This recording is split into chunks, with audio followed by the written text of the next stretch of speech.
कैसे हैं आप सब। कक्षा 8वीं में पहला लेसन है हमारा पत्र एवं डायरी। दूर बसे अपने संबंधियों, मित्रों, परिवारजनों तथा कभी कभी विभिन्न अधिकारियों को भी पत्र लिखने की आवश्यकता रहती है। पत्रों के द्वारा हम अपनी बात अत्यंत सुगमता से उन तक पहुंचा सकते हैं। यद्यपि आजकल दूरभाष यानी कि mobile phone, telephone, email, internet, mobile phone आदि द्वारा भी यह कार्य किया जाता है, फिर भी पत्रों का महत्व कम नहीं हुआ है, क्योंकि पत्र के द्वारा विस्तार से अपनी बात व्यक्त की जा सकती है। पत्र के द्वारा विचारों को प्रेषित करना अन्य साधनों की अपेक्षा सस्ता है। मोबाइल में रिचार्ज कराना पड़ता है इंटरनेट का, तो वो हमें महंगा पड़ जाता है, लेकिन पत्र माध्यम कैसा है, सरल और सस्ता है। अधिकारियों तक अपनी बात पहुंचाने, शिकायत करने, आवेदन या प्रार्थना आदि करने के लिए केवल पत्रों का ही सहारा लिया जा सकता है, अन्य साधनों का नहीं। किसी अधिकारी को हमें पत्र लिखना हो तो हम फोन पे बात नहीं कर सकते, उसे पत्र ही लिखना पड़ता है। तो इस तरह कुछ पत्र हम सीखेंगे। पहले पत्र के बारे में कुछ योग्यताओं के बारे में हम देखेंगे। पत्र में बोलचाल की सरल भाषा का प्रयोग करना चाहिए, अच्छी भाषा में लिखना चाहिए। पत्र में आवश्यक बातें ही लिखनी चाहिए। पत्र अधिक लंबा नहीं होना चाहिए। मित्र या सखी के लिए तुम, अपना मित्र हो या सखी के लिए तुम सर्वनाम, तुम कह सकते हो, तुम सर्वनाम का, तथा बड़ों के लिए आप सर्वनाम का प्रयोग करना चाहिए। यह सब बातें हमें याद रखनी चाहिए। पत्र में सबसे ऊपर बाई ओर, कहाँ, बाई ओर अपना पूरा पता और तारीख लिखनी चाहिए। बाई ओर अपना पूरा पता और तारीख लिखनी चाहिए। अपना पूरा पता, तारीख, हमारा जो पिन कोड नंबर होता है वो सब यहाँ पे बाई ओर लिखना चाहिए। इसके बाद अभिवादन करना चाहिए। अभिवादन करना चाहिए। पत्र समाप्त होने पर, हमारा पत्र जब समाप्त होता है तो समाप्त होने पर नीचे बाई ओर पत्र लिखने वाला का संबंध और नाम लिखना चाहिए। इस प्रकार हम पत्र लिख सकते हैं। तो हम पहला पत्र लिखेंगे आज। पहला पत्र है निमंत्रण पत्र। निमंत्रण पत्र, किसी को आमंत्रण भेजना हो तो वैसा निमंत्रण पत्र हम आज देखेंगे। ये है निमंत्रण पत्र। कैसा निमंत्रण? जन्मदिन के अवसर पर उपस्थित रहने के लिए अपने मित्र को निमंत्रण पत्र। तो यहाँ पे, कहाँ पे, बाई ओर हम अपना पता लिखेंगे। नेव बुद्धनगर सोसाइटी, लिंबायत, सूरत, वहाँ का पिन कोड नंबर है। 8 अगस्त 2011 का ये पत्र लिखा हुआ है। हम अभी जब लिखेंगे तो हम अपना पता और तारीख भी अभी की लगाएंगे।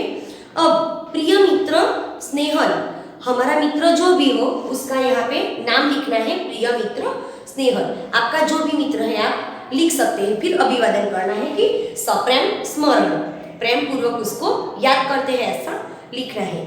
फिर आगे लिखना है कि पत्र हम लिखेंगे अंदर कैसे लिख सकते हैं हम निमंत्रण पत्र के अंदर। तुम्हें यह जानकर खुशी होगी कि अगले रविवार को मेरा जन्मदिन है। इस बार तो छुट्टी के दिन ही मेरा जन्मदिन है, इसीलिए मैं अपने सभी मित्रों को बुलाना चाहता हूँ और उन सबको आज निमंत्रण पत्र भेज रहा हूँ। तुम जानते ही हो कि सालगिरह का दिन तो कितना आनंद का दिन होता है। उस दिन हमारे कई रिश्तेदार भी यहाँ आएंगे। कुछ मित्रों का नाम लिखा गया है, बिपिन, साजिद, प्रशांत, सानिया आदि सब अवश्य आएंगे। आप जब पत्र लिखे तो आप अपने मित्रों का भी नाम अंदर लिख सकते हैं। मैं चाहता हूँ कि तुम भी उस दिन यहाँ जरूर आओ। जिस मित्र को वो पत्र लिख रहा है, स्नेहल को, उसे कह रहा है कि तुम भी आओगे तो मुझे बहुत अच्छा लगेगा, यदि तुम नहीं आओगे तो मुझे बहुत बुरा लगेगा। हम तो उस दिन सारा समय आनंद में ही बिताना चाहते हैं। उसका जो मित्र है वो उसे बताता है कि हम तो पूरा दिन आनंद में ही बिताना चाहते हैं। दिन भर जलसा, भोजन, खेल आदि होगा। सिनेमा देखने भी जाएंगे, बहुत मजे करेंगे। मुझे आशा है कि इस अवसर पर तुम भी जरूर आओगे और मेरे उत्साह और आनंद को बढ़ाओगे। वो अपने मित्रों को ऐसा कहता है। तुम्हारे माता पिता को सादर चरण स्पर्श, वो कहता है कि तुम्हारे जो माता पिता है उसे सादर चरण स्पर्श। छोटे भाई कमल और बहन संगीता को प्यार। आप भी अपने मित्रों को पत्र लिख रहे हैं तो उसके भाई बहन के बारे में आप भी इस तरह से लिख सकते हैं। तुम्हारे आगमन की प्रतीक्षा करूंगा। आगमन यानी कि तुम आओगे उसकी मैं प्रतीक्षा करूंगा। प्रतीक्षा यानी कि राह देखूंगा। तुम्हारा मित्र साहिल शाह, वहां पे हमारा नाम आ जाएगा। तो इस तरह हम निमंत्रण पत्र अपने मित्र को भेज सकते हैं। दूसरा पत्र है बधाई पत्र। दूसरा पत्र कौन सा है? बधाई पत्र।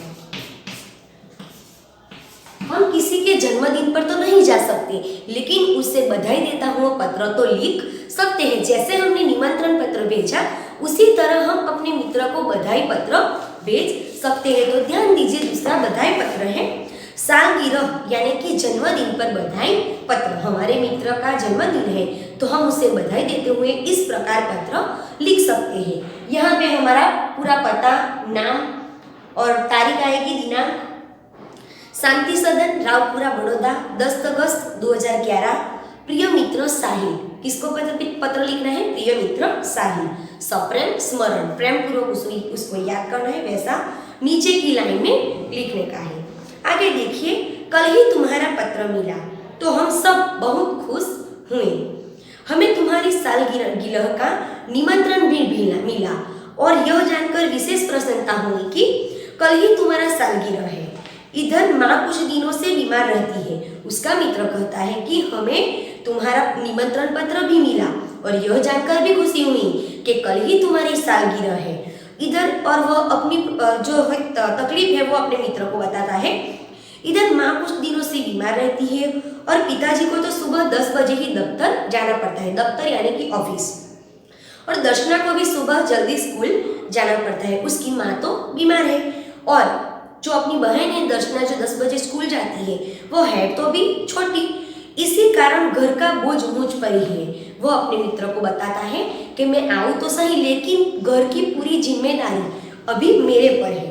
अब तुम ही कहो कि सारा बोझ किसको सौंप कर तुमसे मैं आ मिलूं?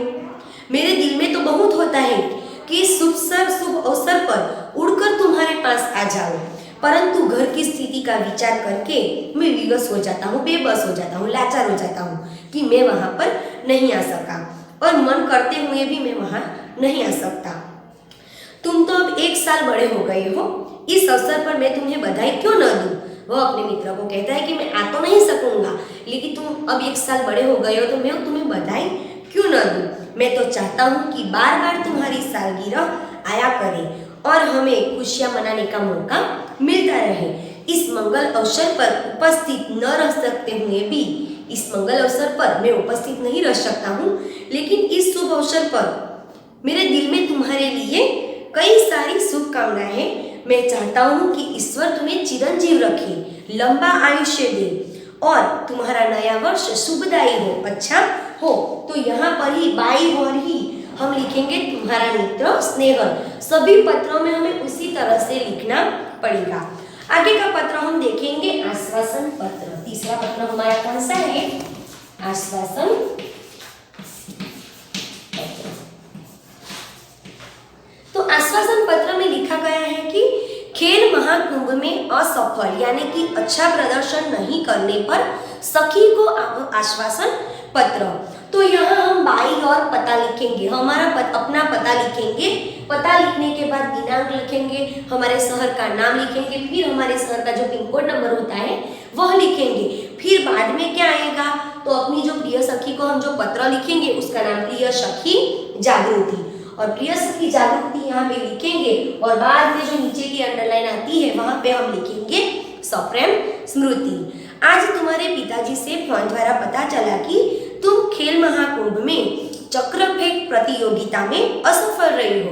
कहते हैं कि मुझे तो पता नहीं था, लेकिन तुम्हारे पिताजी से फोन पर बातचीत हुई तो पता चला कि तुमने चक्र फेंक, खेल महाकुंभ में चक्र फेंक प्रतियोगिता में तुमने भाग लिया था, लेकिन तुम उसमें असफल रही हो। तो कोई असफल होता है तो उसे कैसा पत्र लिखा जाता है? आश्वासन पत्र लिखा जाता है। और कहते हैं कि इस समाचार से मुझे बहुत दुख हुआ कि तुम्हारा इस प्रतियोगिता में प्रदर्शन अच्छा नहीं रहा। मुझे दुख तो बहुत हुआ कि तुम्हारा प्रदर्शन अच्छा नहीं रहा। हमने तुमसे बहुत आशा लगा रखी थी कि तुम जिले में प्रथम आओगी। प्रिय सखी, खेल में हमेशा जीतना ही महत्वपूर्ण नहीं होता है। अब जो कुछ होने वाला था हो गया है, तुम्हें निराश होने की जरूरत नहीं है, इसीलिए उसका शोक नहीं करना चाहिए। तो एक सखी अपनी दूसरी सखी को आश्वासन देते हुए कहती है कि खेल में हार और जीत तो होती ही रहती है, इसमें तुम्हें निराश होने की कोई भी जरूरत नहीं है, उसका शोक नहीं करना चाहिए और इस असफलता से निराश भी नहीं होना चाहिए। असफलता भी सफलता का सोपान है। असफलता जब मिलती है तो हम ज्यादा सफल होने की हमारे मन में कुछ ऐसी उमंग आ जाती है। सफलता उन्हीं के चरण चूमती है। असफल होते हैं तो फिर हमें कोशिश और भी ज्यादा करनी चाहिए, तो फिर हम सफल हो ही सकते हैं, कभी हार नहीं माननी चाहिए। सफलता उन्हीं के चरण चूमती है जो अपने ध्येय प्राप्ति के मार्ग में डटे रहते हैं। हमारा जो भी ध्येय हो हम उसमें डटे रहे, हम उसमें मन लगाकर काम करें तो हमें जरूर सफलता मिलती है। अब निराश या हतोत्साह होने से कोई भी फायदा नहीं है। मैं चाहती हूँ कि अब तुम दुगने उत्साह से और भी ज्यादा उत्साह से अभ्यास करो तो अगले साल तुम्हें अवश्य सफलता मिलेगी और तुम अपने जिले में ही नहीं गुजरात में प्रथम आओगी। हम आशा करते हैं कि तुम इस साल और भी ज्यादा मेहनत करो तो तुम जिले में ही नहीं लेकिन पूरे गुजरात राज्य में प्रथम आओगी। मुझे आशा है कि तुम मेरी बात मानोगी और मुझे आशा है कि तुम मेरी बात जरूर मानोगी और अपने अभ्यास में मनोयोग से लग जाओगी। तुम्हारी सखी अवनी। तो इस प्रकार हमने 3 पत्र देखे, एक निमंत्रण पत्र देखा, बधाई पत्र देखा और आश्वासन पत्र देखा। इसमें हमें इस बात का ध्यान रखना है कि हमें बाई और अपना पता लिखना है, फिर क्या लिखना है, हमारी जो प्रिय सखी होती है उसका नाम लिखना है, फिर सप्रेम स्मरण जो भी आप लिखे वो, फिर पत्र में जो भी आप अपनी सखी से बातचीत करना चाहते हैं वो लिखेंगे और बाद में बाई और फिर अपनी सखी का नाम, अपना नाम यहाँ पे लिखना है। और दूसरे पत्र हम दूसरे वीडियो में देखेंगे। Thank you.